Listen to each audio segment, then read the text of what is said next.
எல்லா காலத்திலும் மிகச்சிறந்த குழந்தை அறுவை சிகிச்சை நிபுணர் ஜேம்ஸ் ஹெண்டர்சன் நிக்கல் அவர்களுடைய வாழ்க்கை வரலாறு தான் நம்ம இந்த வீடியோவில் பார்க்க போகிறோம். 1863 செப்டம்பர் 30 அன்னைக்கு ஸ்காட்லாண்டில் இருக்கிற கிளாஸ்கோவில் ஜேம்ஸ் நிக்கலுக்கும் மார்கரெட் எம் மிச்சல் நிக்கலுக்கும் மகனாக பிறக்கிறார் ஜேம்ஸ் ஹெண்டர்சன் நிக்கல். இவருடைய அப்பா ஒரு ரெவரண்டாக இருந்திருக்கிறாங்க. குறிப்பாக ஃப்ரீ சர்ச் ஆஃப் ஸ்காட்லாண்டுடைய மினிஸ்டராக இருந்திருக்கிறாங்க. அதாவது ஒரு தேவாலயத்தில் மந்திரி பொறுப்பில் இருந்திருக்கிறாங்க. இவருடைய குடும்பம் நல்ல நிலையில் வாழ்ந்து வந்திருக்கிறாங்க. குழந்தை பருவத்திலிருந்தே ஜேம்ஸ் ஹெண்டர்சன் நிக்கலுக்கு இவருடைய அப்பா வீட்டிலிருந்தே நல்லொழுக்கத்தையும் இறையியலையும் போதித்து வந்தாங்க. இதன் காரணமாக ஜேம்ஸ் ஹெண்டர்சன் நிக்கல் சிறு வயதிலிருந்தே ஒரு ஒழுக்கமுள்ள குழந்தையாகவும் இறை நம்பிக்கையுள்ள குழந்தையாகவும் வளர ஆரம்பிச்சிருந்தாங்க. இந்த நிலையில் கரெக்டாக 1867 ஆண்டுடைய ஆரம்ப காலகட்டத்தில் ஜேம்ஸ் ஹெண்டர்சன் நிக்கலுக்கு வெறும் 3 வயது இருக்கும்போதே, அதாவது ஜேம்ஸ் ஹெண்டர்சன் நிக்கல் செப்டம்பரில் பிறந்திருந்தனால 1867 ஆண்டுடைய ஆரம்ப காலகட்டத்தில் ஜேம்ஸ் ஹெண்டர்சன் நிக்கலுக்கு 3 வயது தான் இருந்தது. அப்போவே இவருடைய அப்பா இவரை படிக்க வைக்கிறதுக்காக கிளாஸ்கோலேயே இருக்கக்கூடிய கிளாஸ்கோ அகாடமி அப்படின்ற ஒரு பிரைவேட் டே ஸ்கூலில் இவரை சேர்த்துடுறாங்க. இந்த கிளாஸ்கோ அகாடமியில் பிரைமரி எஜுகேஷன் ஆரம்பித்து ஹையர் எஜுகேஷன் வரைக்கும் படிக்கிறதுக்கு உண்டான ஃபெசிலிட்டிஸ் இருக்குது. ஸோ அந்த கிளாஸ்கோ அகாடமியில் சேர்ந்து ஜேம்ஸ் ஹெண்டர்சன் நிக்கல் இவருடைய ஆரம்ப கல்வியை படிக்க ஆரம்பிச்சிருந்தாங்க. ஆரம்ப கல்வியின் போது ஜேம்ஸ் ஹெண்டர்சன் நிக்கல் தியாலஜி இறையியலை படித்து வந்தாங்க.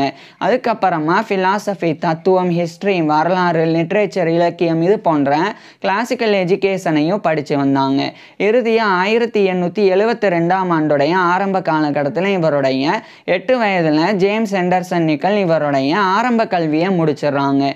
பிறகு அந்த கிளாஸ்கோ அகாடமியில் ஹையர் எஜுகேஷனும் படிக்கிறதுக்கு உண்டான ஃபெசிலிட்டி இருக்கிறனால தொடர்ந்து அந்த கிளாஸ்கோ அகாடமியிலேயே இவருடைய ஹையர் எஜுகேஷன் உயர்கல்வியையும் படிக்க ஆரம்பிக்கிறாங்க. உயர்கல்வியின் போது ஜேம்ஸ் ஹெண்டர்சன் நிக்கல் கிரீக் லாங்குவேஜையும் லட்டின் லாங்குவேஜையும் கற்றுக்கிட்டு வந்தாங்க. மேலும் இவருடைய உயர்கல்வியின் போது நேச்சுரல் சயின்சஸ், இயற்கை அறிவியல், நேச்சுரல் ஹிஸ்ட்ரி, இயற்கை வரலாறு இது போன்ற பாடங்களை ஜேம்ஸ் ஹெண்டர்சன் நிக்கல் படித்து வந்தாங்க. இந்த நிலையில தான் மெல்ல மெல்ல ஜேம்ஸ் ஹெண்டர்சன் நிக்கலுக்கு மருத்துவம் படித்து ஒரு மருத்துவர் ஆகணுன்ற எண்ணம் ஏற்படுது. இதை இவருடைய அப்பாட்டையும் தெரிவிக்கிறாங்க. இவருடைய அப்பாவும் ஜேம்ஸ் ஹெண்டர்சன் நிக்கல் மருத்துவர் ஆகுறதுக்கு உதவியா இருக்க தொடங்குறாங்க. இதுக்கிடையில 1879 ஆண்டுடைய ஆரம்ப காலகட்டத்தில் இவருடைய 15 வயதிலேயே ஜேம்ஸ் ஹெண்டர்சன் நிக்கல் இவருடைய ஹையர் எஜுகேஷன் உயர்கல்வியை அந்த கிளாஸ்கோ அகாடமியிலிருந்து இவர் முடிச்சிடுறாங்க. முடிச்சதுக்கு அப்புறமா இவர் மருத்துவம் படிக்கணும்னு விரும்பினால இவருடைய அப்பா கிளாஸ்கோலேயே இருக்கக்கூடிய யூனிவர்சிட்டி ஆஃப் கிளாஸ்கோ அங்கே ஜேம்ஸ் ஹெண்டர்சன் நிக்கலை சேர்த்துறாங்க. அங்கு சேர்ந்து ஜேம்ஸ் ஹெண்டர்சன் நிக்கல் மருத்துவம் படிக்க ஆரம்பிச்சிருந்தாங்க. ஆரம்பத்தில் ஜேம்ஸ் ஹெண்டர்சன் நிக்கல் 15 வயசு தான், 16 வயசு கூட பூர்த்தி ஆகலை. இவர் யூனிவர்சிட்டி ஆஃப் கிளாஸ்கோவில் ஜாயின் பண்ணி மருத்துவம் படிக்க ஆரம்பிக்கும் போது இதனால் இவர் ஆரம்பத்தில் ப்ரீ மெடிக்கல் கோர்சஸ்லாம் எடுத்து படித்தாங்க. அதாவது மருத்துவம் படிக்கிறதுக்கு முன்னாடி படிக்கக்கூடிய சில கோர்சஸ் இவர் எடுத்து படித்தாங்க. அடுத்து 1881 இந்த காலகட்டத்தில் தான் இவர் அந்த யூனிவர்சிட்டி ஆஃப் கிளாஸ்கோவில் MBBS படிக்க ஆரம்பிக்கிறாங்க. Bachelor of medicine and bachelor of surgery. அதை ஜேம்ஸ் ஹெண்டர்சன் நிக்கல் 1881 காலகட்டத்தில் தான் படிக்க ஆரம்பிக்கிறாங்க. மேலும் ஜேம்ஸ் ஹெண்டர்சன் நிக்கல் மருத்துவ கல்வியின் போது அனாட்டமி உடற்கூறியல், பிசியாலஜி உடலியல், பெத்தாலஜி நோயியல், கிளினிக்கல் மெடிசன் மருத்துவம், சர்ஜரி அறுவை சிகிச்சை, மெட்டீரியா மெடிக்கா மருந்துகளினுடைய பண்புகள் குறித்து படிக்கிறது அப்படின்னு இது போன்ற பாடங்கள் எல்லாம் படித்து வந்தாங்க. இவர் படிக்கிறது MBCHB. MBCHB அப்படின்றது லட்டினில் மெடிசனே பேக்கலோரேஸ் சிறுஜி அப்படின்னு அர்த்தம். இதுதான் இங்கிலீஷில் bachelor of medicine and bachelor of surgery MBBS. So இதை இவர் தொடர்ந்து படித்து வந்தாங்க. இறுதியாக 1886 ஆண்டு கிட்டத்தட்ட இவருடைய 22-23 வயதில் ஜேம்ஸ் ஹெண்டர்சன் நிக்கல் இவருடைய MBCHB, அதாவது அந்த மெடிசனை பேக்கலோரேஸ் சிறுஜி அப்படின்னு லட்டினில் இருக்கிற MBBS bachelor of medicine and bachelor of surgery இந்த ஒரு டிகிரியை யூனிவர்சிட்டி ஆஃப் கிளாஸ்கோவில் இருந்து ஜேம்ஸ் ஹெண்டர்சன் நிக்கல் முடிக்கிறாங்க. முடிக்கும் போது ஜேம்ஸ் ஹெண்டர்சன் நிக்கல் ஒரு சர்ஜன், ஒரு அறுவை சிகிச்சை நிபுணர் ஆகணும் அப்படின்னு முடிவு செஞ்சிருந்தாங்க. இதன் காரணமாக கிளாஸ்கோலேயே இருக்கக்கூடிய யார்கில் அப்படின்ற ஒரு இடம், அங்கிருந்து வெஸ்டர்ன் இன்ஃபர்மரி அப்படின்ற ஒரு டீச்சிங் ஹாஸ்பிட்டல், அங்கே இவர் ஜூனியர் ஹவுஸ் போஸ்ட்டில் ஜாயின் பண்ணுறாங்க ரெசிடென்சி பண்ணுறதுக்காக. அதாவது ஜேம்ஸ் ஹெண்டர்சன் நிக்கல் ஒரு சர்ஜன் அறுவை சிகிச்சை நிபுணர் ஆகணும் அப்படின்னு விரும்புகிறாங்க. இதனால் இவர் வந்து இந்த எம்பிபிஎஸ் முடித்த உடனே இவர் ஒரு மருத்துவராக நோயாளிகளுக்கு அறுவை சிகிச்சையெல்லாம் பண்ண முடியாது. அதுக்கு முன்னாடி ஒரு மருத்துவமனையில் சேர்ந்து அங்கே இருக்கக்கூடிய மருத்துவர்கள் நோயாளிகளுக்கு அறுவை சிகிச்சை பண்ணுறத பார்த்து பயிற்சி பெறணும். அதுக்கப்புறமா அந்த தேர்ந்த மருத்துவர்களினுடைய அந்த அறுவை சிகிச்சை நிபுணர்களினுடைய மேற்பார்வையின் கீழே ஜேம்ஸ் ஹெண்டர்சன் நிக்கலே நோயாளிகளுக்கு அறுவை சிகிச்சை பண்ணணும். இதெல்லாம் சரியாக செஞ்சால் தான் ஜேம்ஸ் ஹெண்டர்சன் நிக்கல் வந்து ஒரு அறுவை சிகிச்சை நிபுணராக தகுதி பெற முடியும். ஸோ இதுக்காக தான் இந்த வெஸ்டர்ன் இன்ஃபர்மரியில் 1886ஆம் ஆண்டு கல்வியை முடித்த உடனே ஜாயின் பண்ணி இவருடைய மெடிக்கல் ட்ரைனிங்கை ஸ்டார்ட் பண்ணியிருந்தாங்க. இதுக்கிடையில் துரதிருஷ்டவசமாக 1887ஆம் ஆண்டு ஜேம்ஸ் ஹெண்டர்சன் நிக்கலோடைய அப்பாவான ஜேம்ஸ் நிக்கல் அவர் வந்து கிட்டத்தட்ட அவருடைய 57 வயதிலேயே இறந்து போயிடுறாங்க. ஏன்னா ஜேம்ஸ் ஹெண்டர்சன் நிக்கலோடைய அப்பா 1830ஆம் ஆண்டு பிறந்திருந்தாங்க. அவர் வந்து 1887ஆம் ஆண்டு கிட்டத்தட்ட அவங்களுடைய 57 வயதில் இறந்து போகிறாங்க. அவருடைய 57 வயதில். இது வந்து ஜேம்ஸ் ஹெண்டர்சன் நிக்கலோடைய வாழ்க்கையில் இவருக்கு ஏற்பட்ட ஒரு பெரிய ஒரு இழப்பாக இருந்தது. ஆனால் இதை கடந்து தொடர்ந்து இவருடைய மருத்துவ பயிற்சியில் கவனம் செலுத்தி வந்தாங்க. குறிப்பாக இந்த 1887 இந்த காலகட்டத்திலலாம் வெஸ்டர்ன் இன்ஃபர்மரியில் சர் ஹெக்டர் கிளேர் கேமரன் அப்படின்ற ஒரு சர்ஜன் அவர் வந்து அப்போது ப்ரொஃபஸர் ஆஃப் கிளினிக்கல் சர்ஜரியா மருத்துவ அறுவை சிகிச்சை பேராசிரியராக இருந்தாங்க. அதே மாதிரி சர் தாமஸ் மெக்கால் ஆண்டர்சன் அப்படின்னு சொல்லி இன்னொரு அறுவை சிகிச்சை நிபுணர் சர்ஜன். இவங்க 2 பேர்கிட்ட இருந்து இவர் வந்து சர்ஜரியில் ட்ரைனிங் பெற்றாங்க. குறிப்பாக யூராலஜி அதாவது இந்த சிறுநீரகவியல் அதாவது இந்த சிறுநீரகம் கிட்னி அதுக்கப்புறமா பிளாடர்ன்ற சிறுநீர் பை அதுக்கப்புறம் யூரினரி ட்ராக்ட் அப்படின்ற அந்த சிறுநீர் பாதை ஸோ அதில் ஏற்படக்கூடிய நோய்கள் குறித்துலாம் படிக்கிறது யூராலஜி சிறுநீரகவியல் அப்படின்றது. ஸோ அதில் ஆரம்பத்தில் ஜேம்ஸ் ஹெண்டர்சன் நிக்கல் வந்து ஆர்வம் காட்டி வந்தாங்க. இதுக்கப்புறம் இவருடைய பயிற்சியாக 1887ஆம் ஆண்டோடைய இறுதி காலகட்டத்தில் இவருடைய 24 வயதில் முடிக்கிறாங்க. முடிச்சதுக்கப்புறமா உடனடியாக ஜேம்ஸ் ஹெண்டர்சன் நிக்கல் வந்து இந்த ஸ்காட்லாண்டில் இருக்கிற கிளாஸ்கோவில் இருந்து இவர் வந்து இங்கிலாந்தில் இருக்கிற லண்டனுக்கு கிளம்பி போயிடுறாங்க. குறிப்பாக லண்டனில் வந்து சர் ஃப்ரெடரிக் ட்ரீவ்ஸ் அப்படின்னு சொல்லி ஒரு சர்ஜன் அறுவை சிகிச்சை நிபுணர். ஸோ அவரு கீழே இவர் வந்து இவருடைய சர்ஜிக்கல் ட்ரைனிங்காக போய் ஜாயின் பண்ணுறாங்க. இந்த சமயம் இவர் வந்து பீடியாட்ரிக் சர்ஜரி குழந்தை மருத்துவ அறுவை சிகிச்சை அதில் ஜேம்ஸ் ஹெண்டர்சன் நிக்கல் வந்து ஆர்வம் காட்ட ஆரம்பிச்சிருந்தாங்க. இந்த காலகட்டத்தில் இந்த பீடியாட்ரிக்ஸ் குழந்தை மருத்துவம் அப்படின்றது டிசீசஸ் ஆஃப் சில்ட்ரன் குழந்தைகளின் நோய் அப்படின்ற அந்த ஒரு பேரில் தான் இருந்தது. அது மருத்துவத்தில் தனியான ஒரு ஸ்பெஷாலிட்டி இன்று போல் அது பீடியாட்ரிக்ஸ் அப்படின்னு தனியாலாம் இந்த காலகட்டத்தில் கிடையாது. இருந்தாலும் குழந்தைகளுக்கு பண்ணக்கூடிய அறுவை சிகிச்சைக்கும் மற்ற அடல்ட்ஸுக்கு பண்ணக்கூடிய அறுவை சிகிச்சையில இந்த காலகட்டத்திலையும் கூட வித்தியாசம் வேறுபாடு வந்து இருந்தது. ஸோ இதனால இவர் வந்து அந்த குழந்தை அறுவை சிகிச்சை அதில் பயிற்சி பெறுறதுக்காகவே இவர் வந்து லண்டனுக்கெல்லாம் போயிருந்தாங்க. அங்கே சர் ஃப்ரெடரிக் ட்ரீவ்ஸ் கீழே இவர் அறுவை சிகிச்சையில் பல பயிற்சிகளை வந்து இவர் மேற்கொண்டு வந்தாங்க. இதுக்கிடையில் 1888ஆம் ஆண்டு ஸ்காட்லாண்டில் இருக்கிற கிளாஸ்கோ அடிக்கடி அங்கேயுமே இவர் வந்து போயிட்டும் இருந்தாங்க. அப்போ ஒரு முறை வந்து டாமிசிலியரி நர்சிங் சர்வீஸ் அப்படின்னு சொல்லி டிஎன்எஸ் அப்படின்னு ஒரு இந்த டாமிசிலியரி நர்சிங் சர்வீஸ் அப்படின்னு ஒரு நர்சிங் சர்வீஸ் ஆனது நிறுவப்பட்டது. அதுக்கு ஜேம்ஸ் ஹெண்டர்சன் நிக்கல் வந்து ஸ்பான்சர் பண்ணியிருந்தாங்க, பண உதவி செஞ்சுருந்தாங்க. இது ஒரு புறம் இருக்க, இன்னொரு பக்கம் இவர் வந்து இங்கிலாந்தில் இருக்கிற லண்டனில் சர் ஃப்ரெடரிக் ட்ரீவ்ஸ் கீழே ஜேம்ஸ் ஹெண்டர்சன் நிக்கல் தொடர்ச்சியாக பயிற்சி பெற்றாங்க.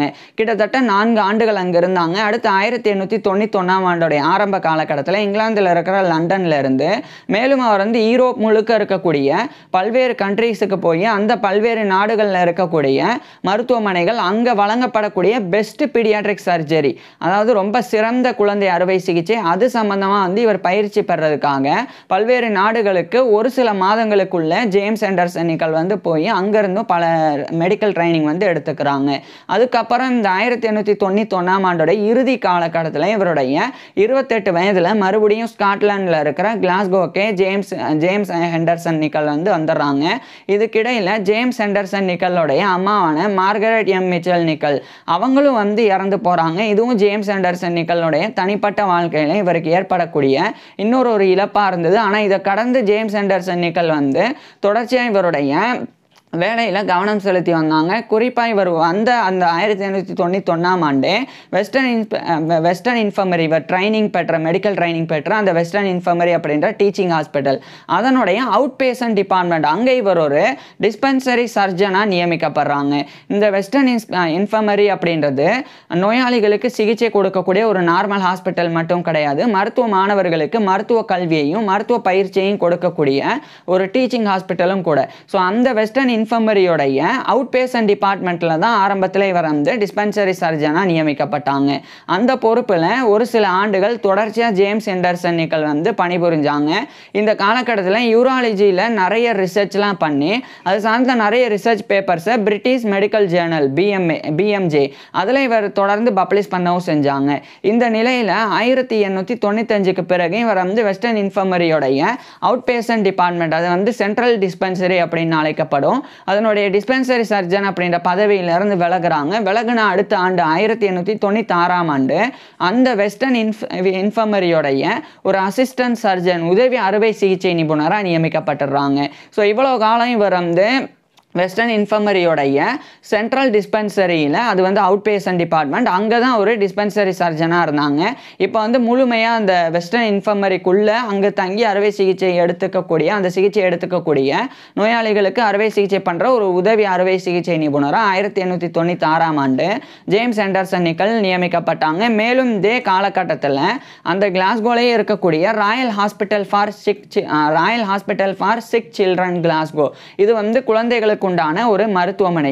ஸோ அங்குமே இவர் ஒரு சர்ஜன், அறுவை சிகிச்சை நிபுணராக, குறிப்பாக ஒரு பீடியாட்ரிக் சர்ஜன், குழந்தை அறுவை சிகிச்சை நிபுணராக ஜேம்ஸ் ஹெண்டர்சன் நிக்கல் நியமிக்கப்படுறாங்க. இந்த சமயம் குழந்தைகளுக்கு ஏற்படக்கூடிய பல்வேறு பாதிப்புகளுக்கு இவர் வந்து அறுவை சிகிச்சைலாம் பண்ண தொடங்குறாங்க. குறிப்பாக ஜேம்ஸ் ஹெண்டர்சன் நிக்கல் பண்ணக்கூடிய முக்கியமான சில அறுவை சிகிச்சையில் மிக முக்கியமானது வந்து இந்த ஸ்பைனா பிஃபிடா அப்படின்றது. ஸ்பைனா பிஃபிடா அப்படின்றது ஒரு கன்ஜெனிட்டல் டிஃபெக்ட் ஆஃப் ஸ்பைன் அப்படின்னு அழைக்கப்படும். இது வந்து பிறவி நோய். குறிப்பாக வந்து கருவில் குழந்தை வளரும்போது, ஒரு பெண்ணினுடைய கருவில் குழந்தை வளரும்போது அந்த குழந்தையினுடைய ஸ்பைனல், அந்த முதுகெலும்பு, அது வந்து கம்ப்ளீட்டாக வந்து மூடப்பட, அதாவது வளர்ச்சி அடைகிறதுக்கு முன்னாடியே இன்கம்ப்ளீட்டாக வந்து அது வந்து மூடப்பட்டுரும். ஸோ அந்த மாதிரி முதுகெலும்பு வந்து முழுமையாக வளர்ச்சி அடைகிறதுக்கு முன்னாடியே மூடப்படக்கூடிய ஒரு நிலை தான் இந்த ஸ்பைனா பிஃபிடா அப்படின்றது. இதுக்கு அறுவை சிகிச்சையெல்லாம் தேவைப்படும். ஏன்னா முதுகெலும்பு அப்படின்றது உடலுக்கு ரொம்பவே முக்கியமானது.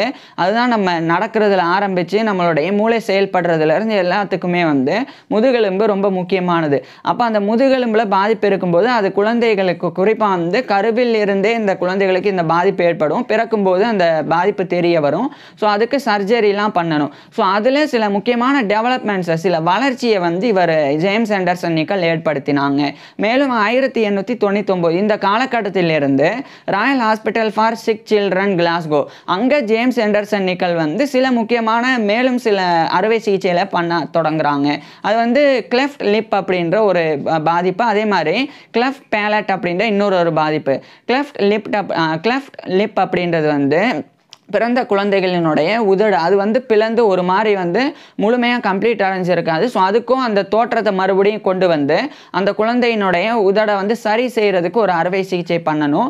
அது வந்து கிளெஃப்ட் லிப் அப்படின்னு அழைக்கப்படும். அதேமாதிரி கிளெஃப்ட் பேலட் அப்படின்றது வந்து வாயினுடைய உட்பகுதி, இந்த வாயினுடைய உட்பகுதியில் மேற்பகுதி, இந்த மூக்கு துவாரத்துக்கும் வாய்க்கும் இடையில் உண்டான அந்த பகுதி.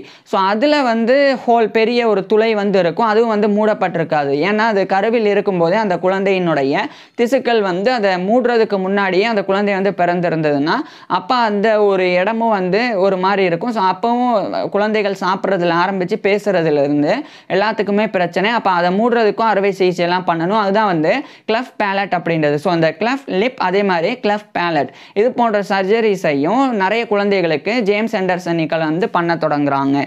மேலும் இவர் வந்து பைலோரிக் ஸ்டெனோசிஸ் அப்படின்ற ஒரு நோய், அதுக்குண்டான ஒரு முக்கியமான ஒரு அறுவை சிகிச்சை முறையை முதல் முறையாக 1900ஆம் ஆண்டு ஜேம்ஸ் ஹெண்டர்சன் நிக்கல் தான் கண்டுபிடிக்கிறாங்க. இந்த உலகத்திலேயே ஒரு மிகப்பெரிய சாதனை பண்ணுறாங்க. அதை இவர் வந்து first successful operation for pyloric stenosis அப்படின்ற டைட்டிலில் பிரிட்டிஷ் மெடிக்கல் ஜேர்னலில் அந்த ஒரு ரிசர்ச் பேப்பரை 1900ஆம் ஆண்டு ஜேம்ஸ் ஹெண்டர்சன் நிக்கல் பப்ளிஷ் பண்ணுறாங்க. இது என்ன அப்படின்னா, பைலோரிக் ஸ்டெனோசிஸ் அப்படின்றது ஒரு வகையான கன்ஜெனிட்டல் கண்டிஷன், ஒரு பிறவி நிலை. அது வந்து பிறக்கக்கூடிய குழந்தைகளுக்கு ஏற்பட்டிருக்கும். குறிப்பாக வந்து பைலோரிக் ஸ்டெனோசிஸ் அப்படின்றது பைலரஸை வந்து மூடும். பைலரஸ் அப்படின்னா வயிறு மற்றும் சிறுகுடல், இந்த ரெண்டுக்கும் இடையில் உண்டான அந்த ஒரு ஓப்பனிங், ஒரு பாதை இருக்கும். அதுதான் வந்து பைலரஸ் அப்படின்னு அழைக்கப்படும். அது வந்து அதை சுற்றி இருக்கக்கூடிய மசில்ஸ்னால, தசைகள்னால அது கடினமாகி மூடப்பட்டது அப்படின்னாலோ அல்லது அது வந்து குறுகிச்சு அப்படின்னாலோ உணவானது ஸ்டமக்கில் இருந்து வயிற்றிலிருந்து சிறுகுடலுக்கு வந்து போகாது. அதனால் வாந்தி ஏற்படும் குழந்தைகளுக்கு, அதிகப்படியான பசி ஏற்படும், அதே மாதிரி நீர் இழப்பு, டீஹைட்ரேட் ஆவாங்க குழந்தைகள். அது மட்டும் இல்லாமல் குழந்தைகளினுடைய ஊட்டச்சத்தும் வந்து குறையும். இப்படி மாதிரி பல பாதிப்புகள் ஏற்படும். இதுதான் வந்து பைலோரிக் ஸ்டெனோசிஸ் அப்படின்றது. அதாவது பைலரஸ் அப்படின்னா வயிற்றுக்கும் சிறுகுடலுக்கும் இடையில் உண்டான பகுதி. அந்த பகுதி வந்து தசைகளினுடைய இறுக்கத்தினாலேயோ அல்லது தசைகளினுடைய ரொம்ப உறுதியான தன்மையினாலேயோ அல்லது தசைகளினுடைய கடினமான தன்மையினாலேயோ அது நேரோவாச்சுனா, குறுகிச்சினாலோ அல்லது மூடப்பட்டுச்சுனாலோ இந்த பிரச்சனை ஏற்படும். அதுதான் பைலோரிக் ஸ்டெனோசிஸ். ஸோ இதுக்கு ஃபஸ்ட்டு ஒரு வெற்றிகரமான ஒரு சர்ஜரியை கண்டுபிடிச்ச நபர் வந்து ஜேம்ஸ் ஹெண்டர்சன் நிக்கல் தான். அதான் 1900ஆம் ஆண்டு first successful operation for pyloric stenosis அப்படின்ற டைட்டிலில் ஒரு ஒர்க்கை எழுதி இவர் பிரிட்டிஷ் மெடிக்கல் ஜேர்னலில் பப்ளிஷ் பண்ணாங்க. அதுக்கப்புறம் 1901 இந்த காலகட்டம் வரைக்கும் இவர் வந்து பல சாதனைகள் படைச்சிருந்தாங்க. குறிப்பாக Royal Hospital for Sick Children Glasgow அங்கே வந்து 1899 1901 வரைக்கும் அந்த கிளஃப்ட் லிப்பு அதே மாதிரி கிளஃப்ட் பேலட் இந்த 2 சர்ஜரிஸ் மட்டும் 406 பண்ணியிருந்தாங்க. மேலும் அந்த ஒட்டுமொத்த அந்த குழந்தை மருத்துவமனையில் ஒட்டுமொத்தமாக 8988 அறுவை சிகிச்சைகள் வந்து குழந்தைகளுக்கு பண்ணப்பட்டது. அதில் 7392 அறுவை சிகிச்சை வந்து ஜேம்ஸ் ஹெண்டர்சன் நிக்கல் மட்டுமே பண்ணாங்க. மிச்சம் 1596 வெறும் இந்த 1596 மட்டும்தான் அந்த 2 வருடங்களில் மற்ற அறுவை சிகிச்சை நிபுணர்களால் பண்ணப்பட்டது. ஸோ மொத்தமே 8988, அதில் 7392 அறுவை சிகிச்சையை வெற்றிகரமாக 1901ஆம் ஆண்டுக்குள்ள இந்த 2 ஆண்டில் 1999 1901க்குள்ள ஜேம்ஸ் ஹெண்டர்சன் நிக்கல் பண்ணியிருந்தது ஒரு மிகப்பெரிய ஒரு சாதனை. அதை ஜேம்ஸ் ஹெண்டர்சன் நிக்கல் வந்து பண்ணியிருந்தாங்க. இதன் காரணமாகவே 1903ஆம் ஆண்டு ஜேம்ஸ் ஹெண்டர்சன் நிக்கல் வந்து அந்த கிளாஸ்கோலேயே இருக்கக்கூடிய Royal College of Physicians and Surgeons of Glasgow அதனுடைய ஒரு ஃபெல்லோவாக தேர்ந்தெடுக்கப்படுறாங்க. இது வந்து அந்த காலகட்டத்தில் Royal Faculty of Physicians and Surgeons of Glasgow அப்படின்னு அழைக்கப்பட்டது. ஸோ அதனுடைய ஃபெல்லோவாக 1903ஆம் ஆண்டு தேர்ந்தெடுக்கப்படுறாங்க. So fellow of the Royal College of Physicians and Surgeons of Glasgow FRCPSG அப்படின்ற இந்த ஒரு பட்டத்தை கௌரவத்தை 1903ஆம் ஆண்டு ஜேம்ஸ் ஹெண்டர்சன் நிக்கல் பெறாங்க. மேலும் இதே 1903ஆம் ஆண்டு கிளாஸ்கோலேயே இருக்கக்கூடிய ஆண்டர்சனியன் இன்ஸ்டிடியூஷன், அது ஆரம்பத்தில் ஆண்டர்சனியன் இன்ஸ்டிடியூட், அதுக்கப்புறம் ஆண்டர்சன்ஸ் யூனிவர்சிட்டி அப்படின்னு பேர் மாற்றம் பண்ணப்பட்டது. இப்போ அது வந்து யூனிவர்சிட்டி ஆஃப் ஸ்ட்ரத்க்ளைட் அப்படின்னு அழைக்கப்படுது. அதனுடைய ஒரு ப்ரொஃபஸர் ஆஃப் சர்ஜரி அறுவை சிகிச்சை பேராசிரியராக 1903ஆம் ஆண்டு ஜேம்ஸ் ஹெண்டர்சன் நிக்கல் நியமிக்கப்படுறாங்க. இதுக்கப்புறம் ஜேம்ஸ் ஹெண்டர்சன் நிக்கல் வந்து தொடர்ச்சியாக Royal Hospital for Sick Children Glasgow, Western Infirmary அங்கெல்லாம் ஒரு முக்கியமான ஒரு நடைமுறையை கொண்டு வராங்க. அதுதான் டே சர்ஜரி அப்படின்றது. அதாவது டே சர்ஜரி அப்படின்னா ஒருத்தவங்களுக்கு ஒரு குழந்தைக்கு வந்து அறுவை சிகிச்சை பண்ணுறாங்க, இல்லைனா ஒரு நபருக்கு அறுவை சிகிச்சை பண்ணுறாங்கன்னா அந்த அறுவை சிகிச்சை வந்து பண்ணப்பட்ட அதே நாள்லேயே அவங்கள வந்து ஓரளவுக்கு குணப்படுத்தி அவங்களுடைய வீட்டிலிருந்து அவங்க ட்ரீட்மெண்ட் எடுத்துக்கலாம், மேற்கொண்டு சிகிச்சை. ஸோ அது மாதிரி பண்ணி கொடுக்கக்கூடிய அந்த வசதி தான் டே சர்ஜரி அப்படின்றது. இதெல்லாம் இந்த காலகட்டத்திலெல்லாம் பேசப்படக்கூட கிடையாது. ஆனால் அதை வந்து ஜேம்ஸ் ஹெண்டர்சன் நிக்கல் வந்து முன்மொழிஞ்சாங்க. இதை இவருடைய சின்ன ஒரு மருத்துவமனையிலேயே அதை வந்து பரிசோதனை பண்ணியும் பார்த்தாங்க. அதாவது ஒரு மருத்துவமனையில் ஒரு குழந்தை வந்து அறுவை சிகிச்சை பண்ணப்பட்டு அந்த குழந்தை வந்து மருத்துவமனையிலேயே கவனிச்சுக்கப்படுறாங்க. அதே சமயம் இன்னொரு குழந்தையானது அறுவை சிகிச்சை பண்ண உடனே அவங்களுடைய வீட்டுக்கு அவங்களுடைய தாயின் கூட அனுப்பி வச்சுட்டு அந்த தாய்மார்களுக்கு அந்த குழந்தைகள் எந்த குழந்தை அறுவை சிகிச்சைக்கு உட்பட்டதோ அந்த குழந்தையினுடைய அம்மாக்களுக்கு அந்த குழந்தைகளை எப்படி பார்த்துக்கணும் அப்படின்ற எஜுகேஷனை இன்ஃபர்மேஷனை கொடுத்து அவங்கள பார்த்துக்க வைக்கிறது. ஸோ இந்த 2 முறைகள் வந்து ஜேம்ஸ் ஹெண்டர்சன் நிக்கல் வந்து ஒரு ஆராய்ச்சியாகவே பண்ணாங்க. அதில் ஜேம்ஸ் ஹெண்டர்சன் நிக்கல் வந்து இந்த அங்கே ஹாஸ்பிட்டலில் வச்சு அறுவை சிகிச்சை பண்ணுறதை விட அறுவை சிகிச்சை பண்ண உடனே அந்த குழந்தைக்கு ஓரளவுக்கு அந்த மயக்கமெல்லாம் தெரிஞ்சு மயக்க மருந்தினுடைய குளோரோஃபார்ம் அந்த அனஸ்தீசியாவினுடைய அந்த எஃபெக்டெல்லாம் குறைஞ்ச பிறகு அந்த குழந்தையை வீட்டுக்கு அனுப்புறது அப்படின்றது இன்னும் கூடுதலாக அவங்க ரொம்ப வேகமாக அந்த குழந்தைகள் குணமடைகிறாங்க அப்படின்றத ஜேம்ஸ் ஹெண்டர்சன் நிக்கல் வந்து கண்டறிஞ்சாங்க. ஏன்னா ஹாஸ்பிட்டலில் அவங்க இருக்கும்போது அங்கே நிறைய ஏற்கனவே பாதிப்புகள் இருக்கக்கூடிய நிறைய நோயாளிகள் இருப்பாங்க. அவங்கள் மூலமாக இந்த நுண்கிருமிகள்னால குழந்தைகளுக்கு பாதிப்பு ஏற்பட வாய்ப்பு இருக்குது. அது மட்டும் இல்லாமல் அந்த குழந்தைகள் மருத்துவமனையில் இருக்கும்போது சைக்காலஜிக்கல் ரீதியாக அஃபெக்ட் ஆவாங்க. ஏன்னா ஒரு அம்மானால் அறுவை சிகிச்சை பண்ண குழந்தை கூட இருக்க முடியாத நிலை வந்து ஏற்படும். ஆனால் அதே சமயம் ஒரு குழந்தையானது உடனடியாக அறுவை சிகிச்சை பண்ணப்பட்டு அவங்களுடைய வீட்டுக்கே தாயினோட அனுப்பப்படும் போது அந்த தாய் வந்து எப்படி அந்த குழந்தைக்கு நர்சிங் பண்ணணும் அதை வந்து கற்றுக் கொடுத்து அந்த குழந்தைய அந்த தாயை பார்த்துக்கும் போது அது இன்னும் வேகமாக வந்து பெட்டராக ரெக்கவர் ஆகுது அப்படின்றத ஜேம்ஸ் ஆண்டர்சன் நிக்கல் தான் கண்டறிஞ்சாங்க. இதை இவர் வலியுறுத்தவும் செஞ்சாங்க. இதனாலே இவர் ஒரு மெடிக்கல் பொலிட்டீசியன் அப்படின்னு அழைக்கப்பட்டாங்க. அந்த வலியுறுத்தலின் பேரிலே இவர் வந்து ஒரு ஃபாதர் ஆஃப் டே சர்ஜரியின் தந்தை அப்படின்னும் ஜேம்ஸ் ஆண்டர்சன் நிக்கல் வந்து பேர் பெற்றாங்க. இதுக்கிடையில் 1908 ஜேம்ஸ் ஆண்டர்சன் நிக்கல் வந்து இந்த யூனிவர்சிட்டி ஆஃப் ஸ்ட்ரத்க்ளைட், அதாவது அன்றைய ஆண்டர்சன்ஸ் யூனிவர்சிட்டி, அதனுடைய ப்ரொஃபஸர் ஆஃப் சர்ஜரி அப்படின்ற பதவியிலிருந்து ரிசைன் பண்ணுறாங்க.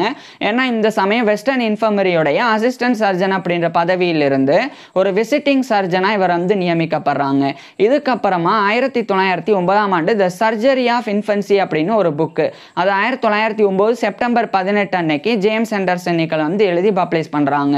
பிறகு 1910 இந்த காலகட்டத்திலெல்லாம் பிரிட்டிஷ் மெடிக்கல் அசோசியேஷன் அதனுடைய வெஸ்ட் ஸ்காட்லாந்து போர்டு அதுக்குண்டான ஒரு செக்ரட்டரியாக இவர் வந்து நியமிக்கப்படுறாங்க. மேலும் பிரிட்டிஷ் மெடிக்கல் அசோசியேஷனுடைய பீடியாட்ரிக் சர்ஜரி செக்ஷன் அதனுடைய ஒரு வைஸ் பிரசிடெண்டாகவும் ஜேம்ஸ் ஆண்டர்சன் நிக்கல் நியமிக்கப்படுறாங்க.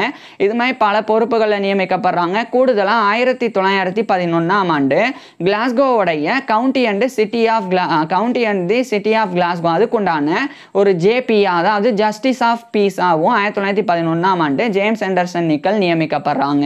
இதுக்கப்புறம் தொடர்ச்சியாக ஜேம்ஸ் ஆண்டர்சன் நிக்கலினுடைய ஆய்வுகளும் அதிகரித்தது. இவருடைய சர்ஜரி பண்ணக்கூடிய அந்த எண்ணிக்கையும் அதிகரிச்சுட்டே வந்தது.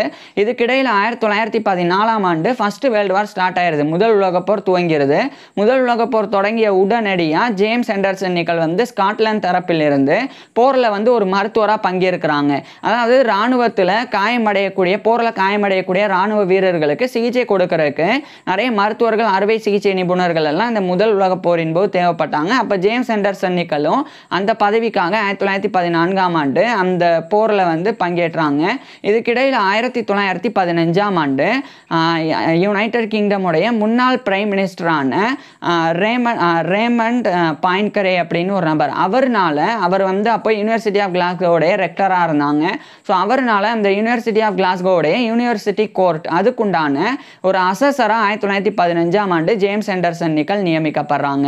இதுக்கப்புறம் 2 ஆண்டுகளுக்கு பிறகு 1917 வரைக்கும் இவர் என்னதான் வந்து ரிட்டையர் ஆயிட்டாலும், அதாவது 1914 முதல் உலகப்போர் தொடங்கின உடனே இவர் போரில் தான் பங்கேற்றாங்க. இருந்தாலும் கூட 1917 வரைக்கும் வெஸ்டர்ன் இன்ஃபர்மரியிலையும் Royal Hospital for Sick Children இந்த 2 இடத்துலையும் குழந்தைகளுக்கும் மற்ற நபர்களுக்கும் அறுவை சிகிச்சை பண்ணுறதை தொடர்ந்து பண்ணாங்க. ஆனால் இந்த 1917 தான் இவர் வந்து போரின் போது பிரான்ஸுக்கு அனுப்பப்பட்டாங்க. அதுக்கப்புறம் ஓராண்டுக்கு பிறகு 1918 பிரான்ஸில் ஒரு கொடிய நோயினால் ஜேம்ஸ் ஆண்டர்சன் நிக்கல் பாதிக்கப்படுறாங்க. அதனால் இவருக்கு டிசென்ட்ரி வயிற்றுப்போக்கு ஏற்படுது. இதுக்கிடையில் இந்த 1918 முதல் உலகப்போர் முடிவடைஞ்சிருது. இதுக்கப்புறம் 1919 காலகட்டத்தில் ஜேம்ஸ் ஆண்டர்சன் நிக்கல் வந்து போரிலிருந்து முழுமையாக விலகி இவர் வந்து ஸ்காட்லாண்டில் இருக்கிற கிளாஸ்கோலையே பணிபுரிய தொடங்குறாங்க.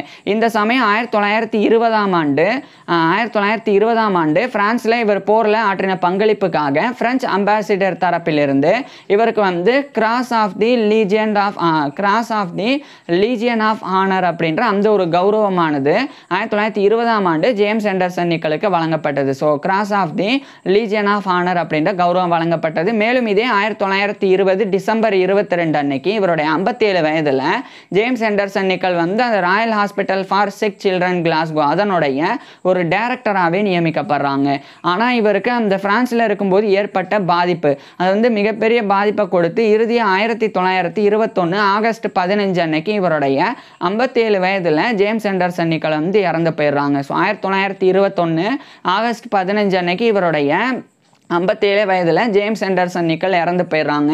இவர் இறந்து போயிட்டாலும் இவர் வந்து குழந்தை அறுவை சிகிச்சைக்கு ஆற்றின பங்களிப்பானது மிகப்பெரியது. அதுக்காகவே இன்று வரை ஃபாதர் ஆஃப் டே சர்ஜரி அப்படின்னு ஜேம்ஸ் ஹெண்டர்சன் நிக்கல் அறியப்பட்டு வராங்க. மேலும் இவர் எழுதி 1909ஆம் ஆண்டு செப்டம்பர் 18 அன்னைக்கு வெளியிட்ட த சர்ஜரி ஆஃப் இன்ஃபன்சி அப்படின்ற அந்த ஒரு புத்தகம், அது 2006 இந்த ஒரு காலகட்டத்தில் அது மறுபடியும் வந்து 2018 ஜூலை 10 அப்போ வந்து அந்த புத்தகமானது மறுபடியும் வந்து ரெட்ரீவ் பண்ணப்பட்டது. ஸோ அந்தளவுக்கு முக்கியத்துவம் வாய்ந்த ஒரு புத்தகத்தையும் ஜேம்ஸ் ஹெண்டர்சன் நிக்கல் வந்து எழுதியிருந்தாங்க. ஸோ இப்படி ஜேம்ஸ் ஹெண்டர்சன் நிக்கல் வந்து இறந்த பிறகும் இந்த அளவுக்கு போற்றப்படுறதுக்கு முக்கியமான காரணம் வாழும்போது இவர் செய்த சாதனைகள் தான். ஸோ இப்பேற்பட்ட ஜேம்ஸ் ஹெண்டர்சன் நிக்கல் பற்றி நீங்கள் என்ன நினைக்கிறீங்க அப்படின்றத கீழே கமெண்ட்ஸில் சொல்லுங்கள். உங்களுக்கு எந்த மாதிரியான டாபிக்ஸில் எந்த மாதிரியான வீடியோஸ் வேணும் அப்படின்றதையும் கீழே கமெண்ட்ஸில் சொல்லுங்கள். தேங்க்யூ.